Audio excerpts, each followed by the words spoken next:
یہ جملہ آپ نے اس دن نہیں کہا تھا جب کلکتے میں ہم نے پوچھا تھا، اور آج آپ میرے حیرت کا اظہار کر رہے ہیں آپ۔ ہم نے کہا وہ حیرت کی وجہ یہ تھی کہ کلکتے میں رہتا نہیں ہوں، وہ میرے لیے دوسری جگہ ہے۔ وہاں اگر میں چلا جاؤں اپنے وطن سے یا اپنے مستقر سے، وہاں اگر میں دیکھا جاؤں تو یہ حیرت کی بات ہے، لیکن جہاں میرا مستقر ہے، جہاں میں رہتا سہتا ہوں، جہاں میری نشو و نما ہوئی ہے، وہاں اگر کوئی مجھے دیکھتا ہے تو حیرت کی کیا بات ہے یہ؟ تو میں نے اب کیا میاں حیرت یہ نہیں ہے کہ میرے مصطفیٰ معراج میں آسمان پر کیسے تشریف لے گئے، حیرت تو یہ ہے کہ وہ عرش کا تارا مکے میں کیسے اترا۔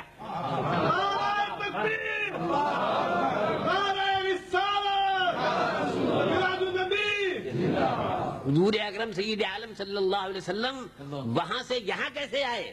وہاں سے یہاں آنا حیرت انگیز ہے ان کا، یہاں سے وہاں جانا حیرت انگیز نہیں ہے، اس لیے کہ زمین یہ ان کا وطن نہیں ہے، ان کا وطن تو ملائے اعلیٰ ہے، ان کا وطن تو عالم نور ہے، ان کا وطن تو وہ نورانی اور قدسی عالم ہے جہاں سے وہ یہاں تشریف لائے۔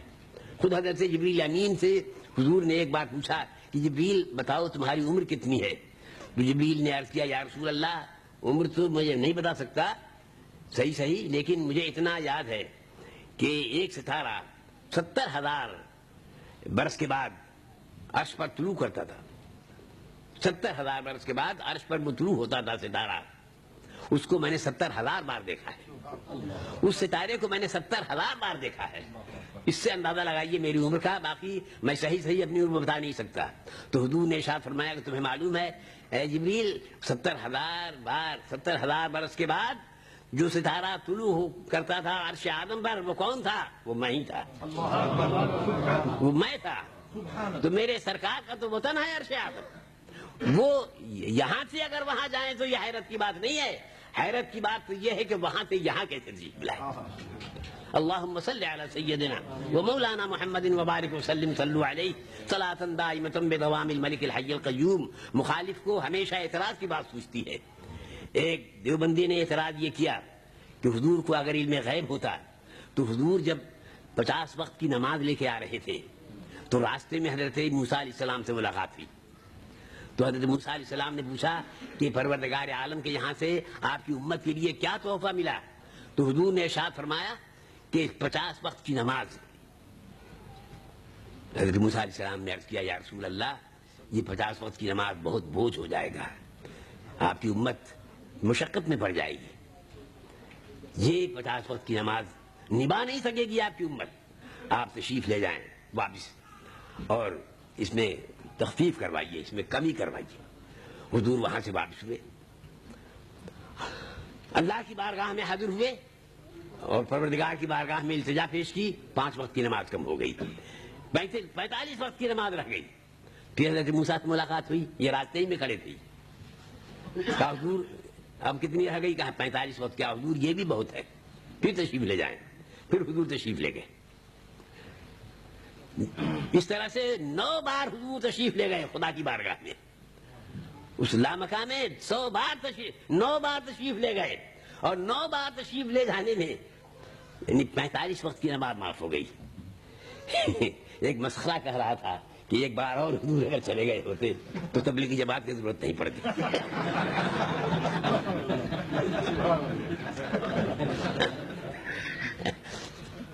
اور ایک معصوم بچے نے اپنے باپ سے کہا تھا کہ ابا جان اگر یہ 50 وقت کی نماز ہم پر فرض ہوتی تو کیا ہوتا؟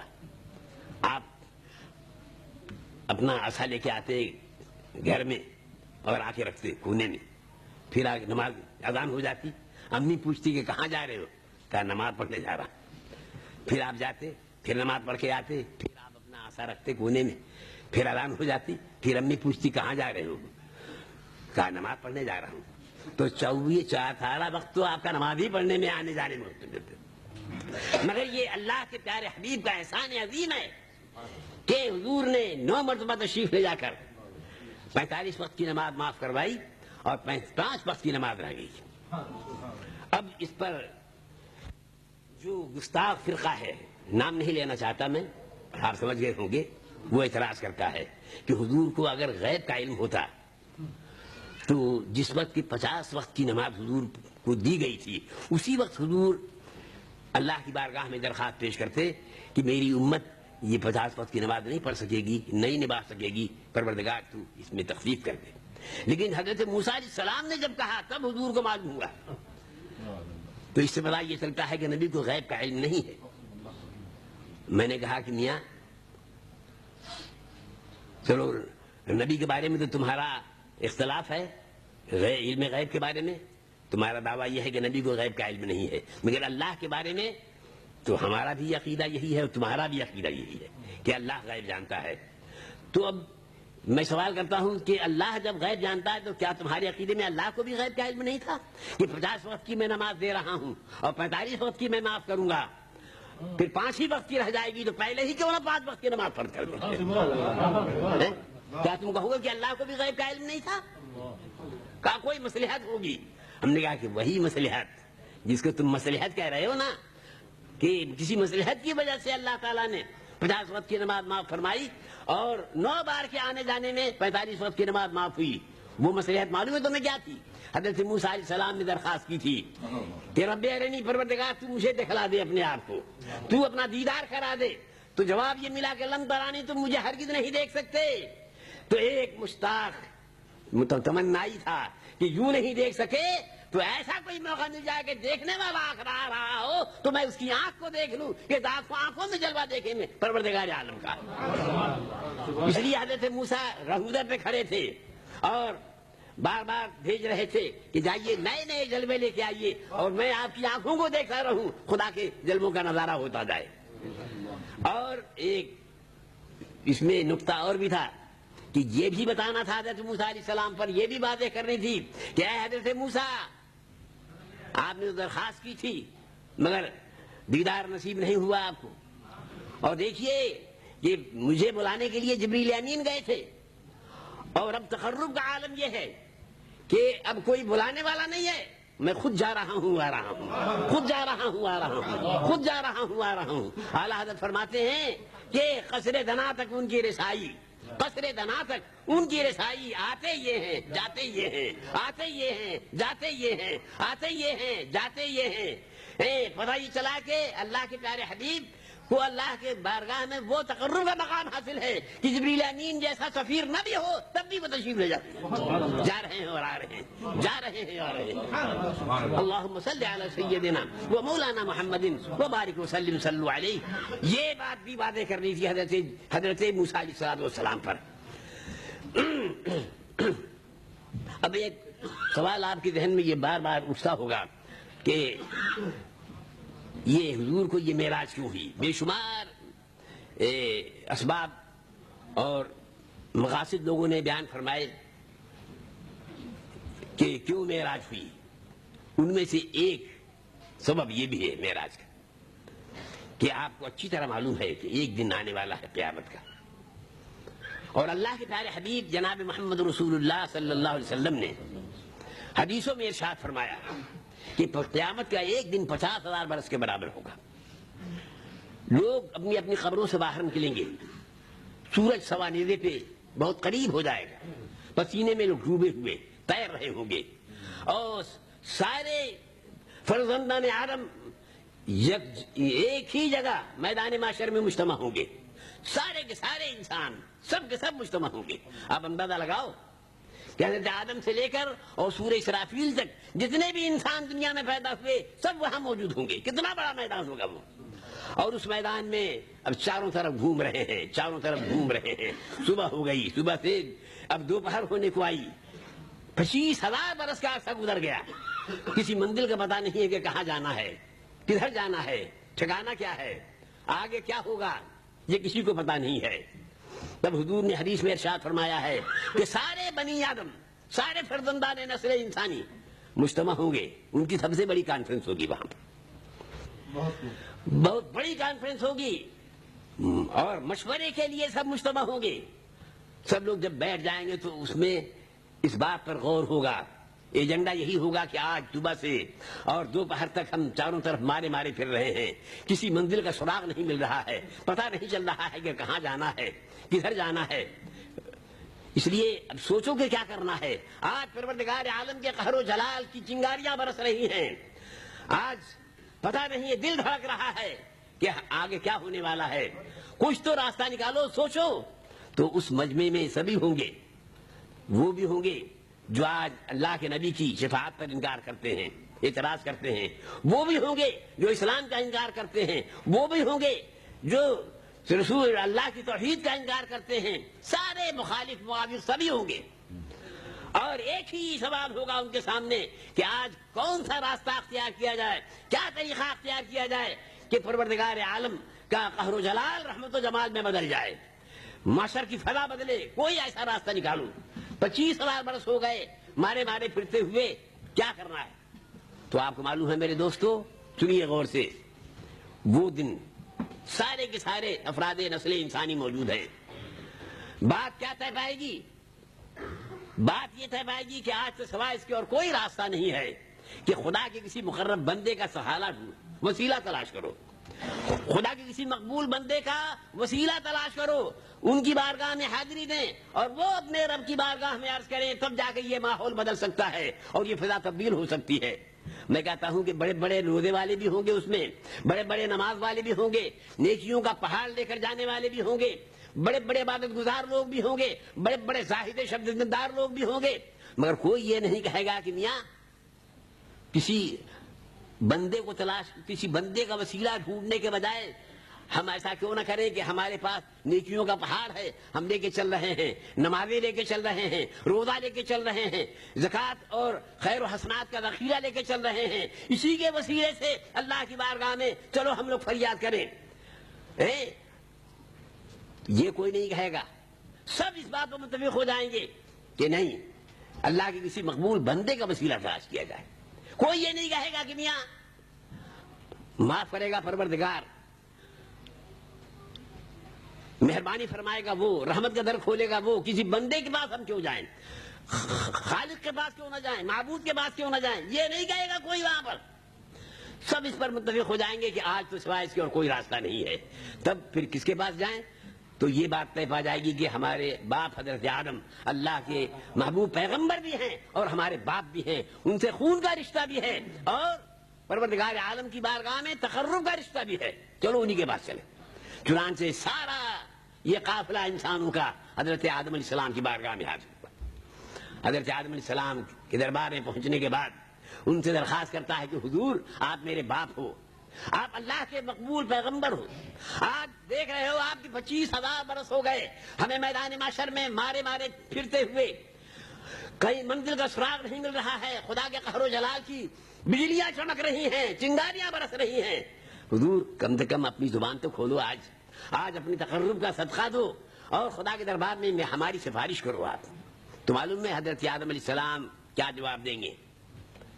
یہ فرمائیں گے اذهبوا الی غیری، تم کسی اور کے پاس جاؤ. یہ نہیں کہیں گے کہ بیٹو میں جب دنیا سے چلنے لگا تھا تو میں نے یہ وصیت کی تھی کہ خدا کے یہاں ہر گناہ کی معافی ہے لیکن شرک کی معافی نہیں ہے، کفر اور شرک کی معافی نہیں ہے. دنیا میں زندہ رہے تو وہاں بھی تم شرک کرتے رہے، خدا کو چھوڑ کر خدا کے مقبول بندوں کے مزاروں پر تم جاتے رہے، درگاہوں پہ جاتے رہے، پیغمبروں کے آستانوں پر جاتے رہے، نبیوں کی بارگاہوں میں جاتے رہے، اور یہاں بھی وہی شرک تم لے کے آئے ہو.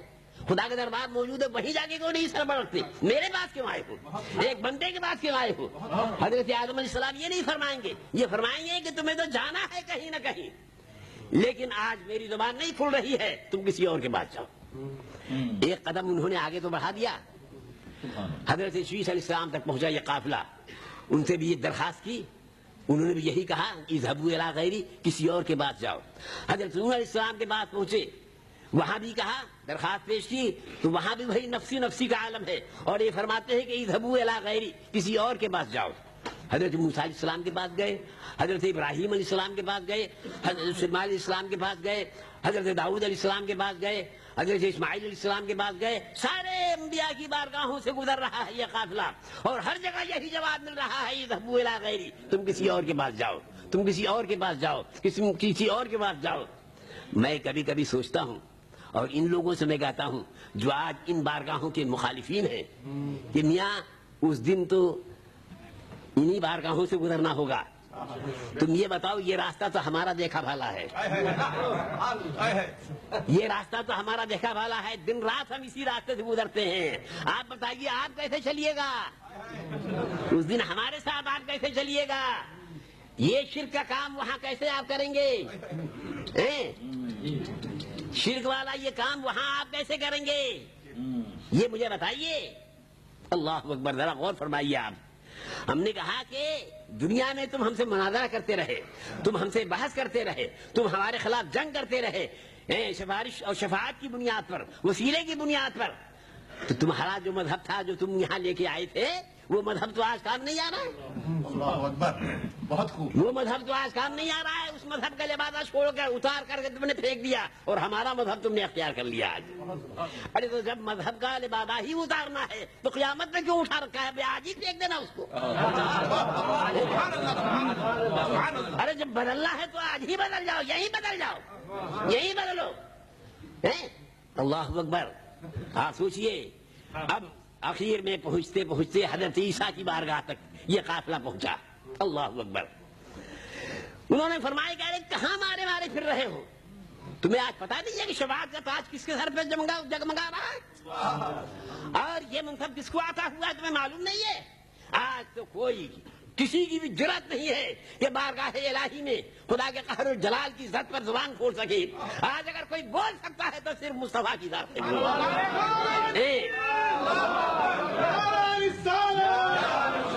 آج خدا کی بارگاہ میں کسی کی زبان اگر کھل سکتی ہے تو عالم کے تاجدار کی ذات ہے وہ.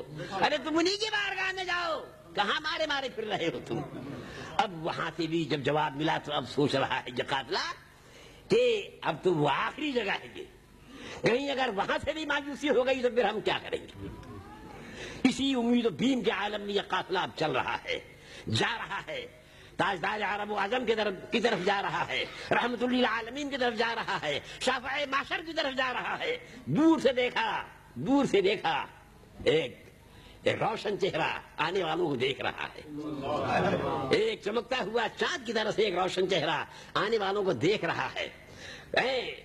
کمبل, کالا کمبل کاندھے پہ پڑا ہوا اور آنے والوں کی طرف بڑھتا ہوا آ رہا ہے. جب قریب آئے تو فریادیوں کو کچھ کہنے کی ضرورت نہیں پڑی, خود ہی سرکار نے ارشاد فرمایا ارے تم کہاں تھے, میں صبح سے تمہیں تلاش کر رہا ہوں. تم کہاں تھے, میں صبح سے تمہیں تلاش کر رہا ہوں. انا لہا, ارے میں تو اسی کا بیڑا اٹھائے ہوئے ہوں. میں تو آج یہی کام مجھے کرنا ہے کہ تم سب کے لیے میں سفارش کروں خدا قدوس کی بارگاہ میں. اللہ اکبر. کیا بات کہی حضرت مولانا حسن رضا نے جو اعلیٰ حضرت کے بھائی تھے, کہ کیوں اپنی گلی میں وہ روادار صدا ہو, کیوں اپنی گلی میں وہ روادار صدا ہو جو بھیک لیے راہ گدا دیکھ رہا ہو. فریادیوں کو کچھ کہنا نہیں پڑا, خود میرے مصطفیٰ نے آگے بڑھ کر کے ان کی تسلی فرمائی اور اس کے بعد پیشانی مبارک اپنا سر اقدس حضور نے معاشر کی ترتی ہوئی زمین پر سجدے میں رکھا اور عرش الہی کا پایا ہل رہا ہے. آواز آ رہی ہے ارفع راسک سل توتا وشفا تو شفا. میرے حبیب یہ حجر عائشہ کی زمین نہیں ہے, یہ معاشر کی زمین ہے. میرے محبوب اٹھاؤ, آج سجدوں کا انعام لینے کا دن ہے. سر اٹھاؤ, آج تمہاری بات سنیں گے, تم کہو کیا کہنا چاہتے ہو. اللہ اکبر. کیا شان ہے میرے مصطفیٰ کے قدم خدا کی. سارے معاشر میں ایک تہلکہ مچ گیا کہ کون کہ کیسی ذات ہے کہ پیشانی رکھی زمین پر اور عرش اعظم کا پایا ہلنے لگا. اور رحمت الہی نے آگے بڑھ کر کے استقبال کیا, حضور نے شفاعت فرمائی, شفاعت قبول کی گئی. میرے عزیز دوستو, یہ تو واقعہ ہے جو بخاری شریف کی حدیث میں, مسلم شریف کی حدیث میں مختلف انداز میں اللہ کے رسول نے یہ بات بتائی ہے. اب معراج کیوں ہوئی, خدا کی بارگاہ میں کیوں بلوائے گئے, بار بار دیکھنے کا موقع کیوں دیا, دیدار کا شرف کیوں عطا کیا گیا, اس کو سنانے کے لیے میں ایک چھوٹا سا ایک واقعہ سنانا چاہتا ہوں. دلی میں ایک مرتبہ جب ہندوستان پر انگریزوں کی حکومت تھی تو جاگ ہفتم کی تاجپوشی کی تقریب منعقد ہوئی تھی. اس میں ہندوستان کے راجا مہاراجا تقریباً 650 نواب اور بڑے بڑے راجا مہاراجا وہ اس تاجپوشی کی تقریب میں جمع ہوئے تھے. اہتمام تھا، ایسا دبدبہ تھا اور ایسا پرشکوہ انتظام تھا کہ لوگوں کو پسینہ آ رہا تھا. بڑے بڑے بادشاہوں کو، بڑے بڑے نوابوں کو، بڑے بڑے عمرا کو پسینہ آ رہا تھا. سامنا کرتے ہوئے کیسے ہم جائیں گے جاگ پنجم کے سامنے. مگر ایک شخص تھا، وہ آ رہا تھا، جا رہا تھا، آتا تھا، جاتا تھا، آتا تھا، جاتا تھا. تو اس سے پوچھا ان نوابوں نے اور راجا مہاراجا لوگوں نے کہ ہم لوگ تو صرف تصور سے کام رہے ہیں اور حیبت تاری ہے کہ کیسے سامنا ہوگا، اور تو آ رہا ہے، جا رہا ہے، تیرے اوپر ذرا بھی کوئی اثر نہیں ہے. تو اس نے کہا کہ میاں صاحب یہ ہماری پہلی ملاقات نہیں ہے، آپ کی پہلی ملاقات ہوگی اس لیے آپ پر حیبت تاری ہے، اور میری پہلی ملاقات نہیں ہے. میں تو دن رات آتا جاتا رہتا ہوں، دن رات آتا جاتا رہتا ہوں. مشیت الہی کا تقاضا یہ ہوا کہ میرے محبوب کل میدان معشر میں گنہگار انسانوں کی تمہیں ناخدائی کرنی ہے، اور ان کی طرف سے میری بارگاہ میں سفارش کی زبان کھول لی ہے. اس لیے تم ایک مرتبہ آ جاؤ، دیکھ لو ہمیں، ہم تمہیں دیکھ لیں. کہیں ایسا نہ ہو کہ تم پر بھی وہ ایسی حیبت طاری ہو جائے کہ تمہاری زبان بھی نہ کھل سکے اور میدان محشر کے پریشان حال لوگ اپنی مصیبت میں گرفتار رہے. اللهم صل على سيدنا ومولانا محمد وبارك وسلم صلوا عليه صلاة دائمة بدوام الملك الحي القيوم. ایک بات، دوسری بات مجھے یہ کہنی ہے، یہ معراج کا واقعہ جو ہوا یہ گنہگار امتی کے لیے احسان ہے کہ اللہ کے پیارے حبیب خدا کی بارگاہ میں ہماری لیے سفارش کی زبان کھولیں گے. سب سے تو جواب مل گیا، بالکل مایوسی کا جواب ملا تھا. مگر میرے حضور اگر معراج میں نہ گئے ہوتے تو آج ان پر بھی وہی حیبت طاری ہوتی اور ان کی بھی زبان نہ کھلتی، اور وہ بھی کہتے کہ میں تو آج خود نفسی نفسی کے عالم میں ہوں. مگر نہیں، میرے حضور نے زبان کھولی اور پروردگار عالم کی بارگاہ میں وہ زبان قبول ہوئی اور قہر و جلال، رحمت و جمال میں بدل گیا ایک دم سے. میرے دوستو، ایک دوسری بات اور مجھے عرض کرنا کہ اتنے اس کانفرنس سے لے کر، اس سب سے بڑے اجتماع سے لے کر اور حضور کی بارگاہ تک آنے تک ہزاروں لاکھوں کروڑوں انسان ایسے ہوں گے جن کو یہ حدیث جنہوں نے سنی ہوگی کہ کام کہیں نہیں بنے گا، کام میرے آقا کے حضور میں بنے گا. کام کہیں نہیں بنے گا، کام جو بنے گا تو عرب کے تاجدار کی بارگاہ میں پہنچنے کے بعد بنے گا. تو آخرکار جب حضرت آدم کے پاس ہم لوگ جا رہے تھے، جائیں گے تو کوئی بھی کہنے والا نہیں ہوگا کہ ارے کاہے کو جا رہے ہو، ان کو پہلے سے معلوم ہے کہ یہاں کام نہیں بنے گا. جب وہاں جواب ملا سوکھا، پھر آگے بڑھے تو انہوں نے بھی یہی جواب دیا کہ اذهبوا الى غیری، کسی اور کے پاس جاؤ. تو پھر کسی کی آنکھ نہیں کھلی، کسی کو یاد نہیں آیا کہ ارے ہم کو تو پہلے سے معلوم ہے کہ یہاں کام نہیں بنے گا. یہاں تک کہ سب کو ایک ایک پیغمبر اور ایک ایک نبی کی چوکھٹ پر سے گزرنا پڑا، ایک ایک نبی کی چوکھٹ سے پر جانا پڑا. کیوں جانا پڑا؟ اس لیے جانا پڑا کہ اگر پہلی ہی مرتبہ حضور کی بارگاہ میں چلے گئے ہوتے اور ان انبیاء اور مرسلین کی بارگاہوں میں نہیں جاتے اور حضور کی بارگاہ میں ڈائریکٹ چلے گئے ہوتے تو کام تو بن جاتا سب کا، اور سب جنت میں بھی چلے جاتے جانے والے. تو جنت میں جانے کے بعد اگر امت محمدی کا ایک فرد سینہ تان کر یہ کہتا عیسائیوں سے، یہودیوں سے کہ میاں احسان مانو میرے پیغمبر کا کہ ان کی سفارش پر تم یہاں آ سکے، ورنہ اگر وہ سفارش نہیں کرتے تو آج تم وسیلے میں ڈوبے ہی رہتے بالکل. تو وہ یہودی، وہ داؤدی، وہ سلیمانی، وہ یعقوبی، وہ براہیمی، وہ دوسرے پیغمبر کی امتی لوگ یہ کہتے کہ میاں کون سا بہت بڑا احسان کیا ہے تمہارے پیغمبر نے، ارے یہ تو وہ کام تھا کہ اگر ہمارے پیغمبر کے بعد بھی تم گئے ہوتے تو وہ بھی یہ کام کر دیتے. مگر اب نہیں کوئی کہہ سکتا ہے، اس لیے کہ سب کے پیغمبروں سے گزر کے ہم گئے مصطفیٰ تک. اب تو جنت میں سرکار کا امتی سینہ تان کر بولے گا کہ میرے رسول کا احسان دنیا میں بھی تھا تم پر اور آج معاشر میں بھی تم پر ہے. اللهم صل على سيدنا ومولانا محمد وبارك وسلم صلوا عليه صلاة دائمة بدوام الملك الحي القيوم. ایک بات اور کہہ کے میں اپنی تقریر ختم کرتا ہوں کہ سفارش اور وسیلہ کے سوال پر اللہ کے رسول نے حدیثوں میں یہ واقعہ بیان فرمایا. یہ قصے کہانیوں کی کتابوں میں نہیں ہے، یہ حدیث کی کتابوں میں ہے، بخاری شریف میں ہے، مسلم شریف میں ہے، سارے صحاح ستہ میں یہ حدیث موجود ہے، جس سے یہ پتہ چلتا ہے کہ وسیلے کے سوال پر، سفارش کے سوال پر، خدا کی بارگاہ کی تقرب کے سوال پر، توسل کی ضرورت کے سوال پر سارے انبیاء کرام متفق ہیں بالکل. یہی وہ عقیدہ ہے جس پر سارے انسان بھی متفق ہیں اور سارے انبیاء اور مرسلین بھی متفق ہیں. الحمدللہ. اللہم صلی علی سیدنا و مولانا محمد و بارک وسلم صلو علیہ. اخیر میں ایک جملہ میں کہہ گیا رخصت ہو رہا ہوں آپ سے کہ جناب وسیلے کی ضرورت ہے. کیوں ہے؟ جنت میں جانے کے لیے. وسیلے کی ضرورت جنت میں جانے کے لیے ہے، جہنم میں جانے کے لیے وسیلے کی ضرورت ہی نہیں ہے. جہنم میں جانے کے لیے وسیلے کی ضرورت نہیں ہے. جیل سے نکلنے کے لیے وکیل کی ضرورت پڑتی ہے، پلیڈر اور ایڈوکیٹ کی ضرورت پڑتی ہے. مگر جیل میں جانے کے لیے کسی کی جیب میں ہاتھ ڈال دو، فری فنڈ میں آپ چلے جاؤ گے. فری فنڈ میں آپ چلے جاؤ گے. تو جنت میں جانے کے لیے وسیلے کی ضرورت ہے. جو لوگ وسیلے کا انکار کرتے ہیں تو میں یہ عرض کرتا ہوں کہ یہ وسیلے کا انکار نہیں ہے، یہ ٹھکانے کا انکار ہے. جنہوں نے اپنا ٹھکانہ جہنم طے کر لیا ہے ان کو وہ کہتے ہیں کہ اب ہم کو وسیلے کی ضرورت کیا ہے، وہاں تو بغیر وسیلے ہی کی جانا ہے. لیکن جن کو جنت میں جانا ہے، جنہوں نے طے کر لیا کہ ہمیں جنت ہی میں جانا ہے، تو انہیں تو وسیلے کی بہرحال ضرورت ہے. اس میں یہ مسئلے کا اختلاف نہیں ہے، اپنی اپنی منزل کا اختلاف ہے. یہ منزل کا اختلاف ہے. تم نے اپنی منزل جہنم مقرر کر لی ہے، تمہیں ضرورت نہیں ہے وسیلے کی. لیکن جنہوں نے اپنی منزل جنت مقرر کی ہے انہیں ضرورت ہے وسیلے کی، اور وہ وسیلہ مصطفیٰ ہے. السلام علیکم ورحمۃ اللہ. اللہ اکبر یا رسول اللہ. ماشاء اللہ. ابھی آپ حضرت سے پرجوش خطاب سماعت فرما رہے تھے. اللہ تعالیٰ سامعین گرامی کو عمل کی بھی توفیق عطا فرمائے. وہ حضرات جو گمراہ ہو گئے ان کو ہدایت عطا فرمائے. حضرات محترم، اب آخری خطاب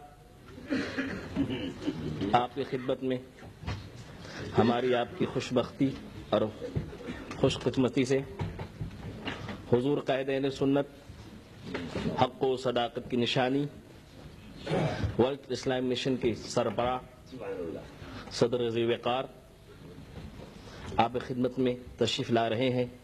حضرت استقبال نعرہ تکبیر اور نعرہ رسالت کے چھاؤں میں ہم کر رہے ہیں. آپ کی خدمت میں تشریف لا رہے ہیں حق و صداقت کی نشانی شاہ احمد نورانی. نعرہ تکبیر، نعرہ تکبیر، نعرہ رسالت، حق و صداقت کی نشانی. جزاکم اللہ. شکریہ. تشریف کی جزاکم اللہ.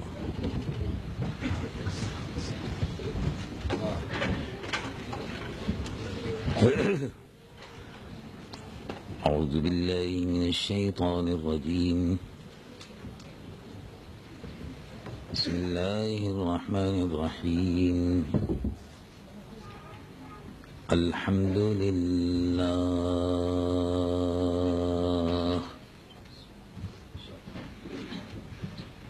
نحمده ونستعینه ونستغفره ونؤمن به ونتوكل عليه ونعوذ بالله من شرور أنفسنا ومن سيئات أعمالنا. من يهده الله فلا مضل له ومن يضلله فلا هادي له. ونشهد أن لا إله إلا الله وحده